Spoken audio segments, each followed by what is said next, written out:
start with, I'd like to thank you, Ivana, and the center that hosted this day. They were just great, amazing. And thank you, Paul, for being here today because we are very happy to talk about our project in this stage because I think it's going to be very, very interesting to have your feedback. So please do interrupt me because I'd love to hear your thoughts even when I'm presenting. Okay, so this first part of our presentation is not about the You Made for All project, but it's about another pilot project that was developed in Italy. So this is a national project that was carried out in 4 different universities in Italy, and we call this project Multimodality on the Move. And this project has been just groundwork, a pilot work that we used to design the European funded project that we will be talking about later on this morning. So this project was a collaborative learning and teaching project involving Chieti, Pescara, Firenze, Messina, and Rome, Tor Vergata. And the main aim was to combine the study of linguistics because our common background was in foreign language teaching and political science, so humanities basically. So we had a different context, but basically arts and humanities. So we worked with systemic functional linguistics and multimodality using English as the language of teaching, but also a targeted area of education. So English was also being taught using it as a language of communication. And another aim was to develop abilities in designing, analyzing, and evaluating different digital texts in English, produced in English for international communication. And these texts were video-mediated interactions, blogs, fun videos and websites specifically, and Sandra will talk about it later on, about us web pages. So these were the digital texts that we started to talk about, trying to have our students more aware of how meanings are produced. So I'd like at this stage to point out that in our common background, multimodality is not, can't be equated with a multimedia because in our understanding, multimodal texts or any text can be multimodal. This is not just about digital text. Any text can be multimodal because we were and are interested in understanding how different semiotic resources combine to produce meanings. So that is the core theoretical notion that we used.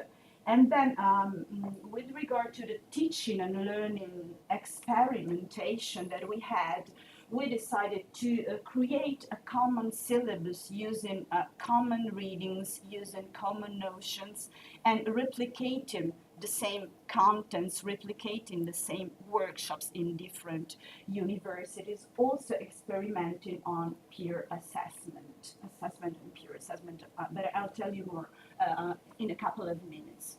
So we also thought that job markets, learning requirements today need the expansion of the use of English as a specific language for communication and to understand and to make students aware of different ideas of digital textualities in English.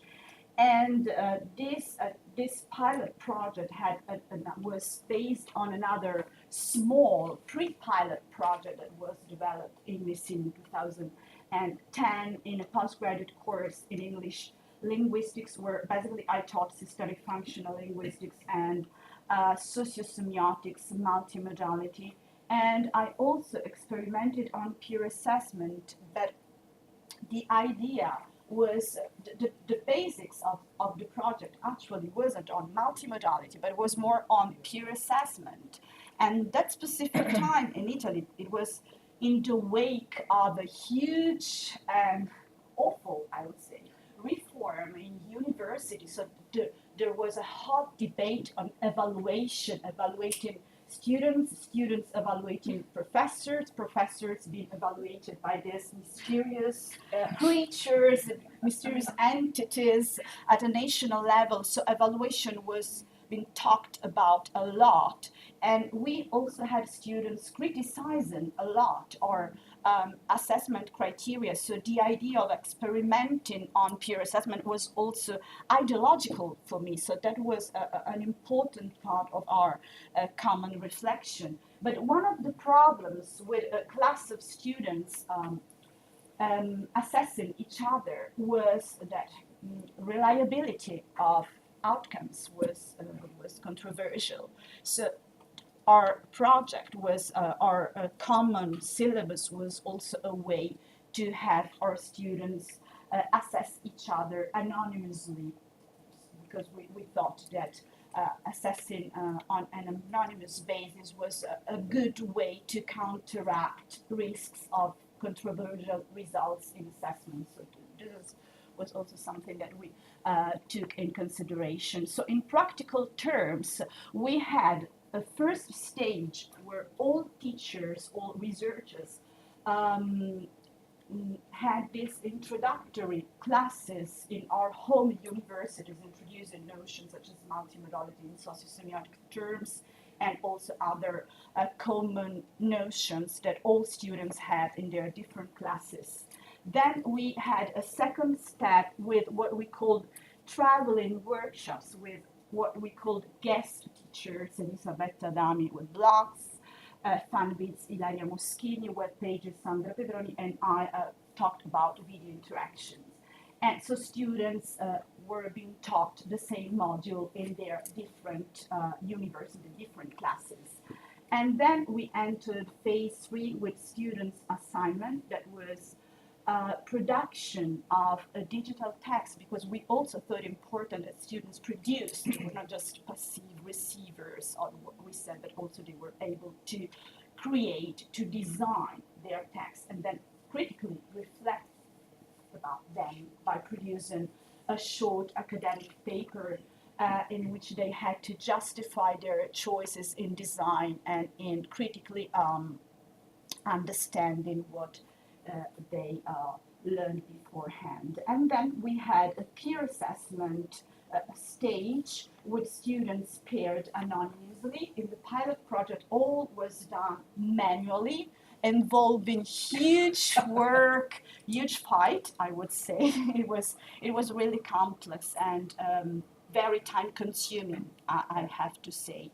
But we paired students, and students assessed each other by using a common grid with a commonly agreed set of criteria for each digital text. And in the end, we had a final evaluation with peer assessment being used as a formal part of their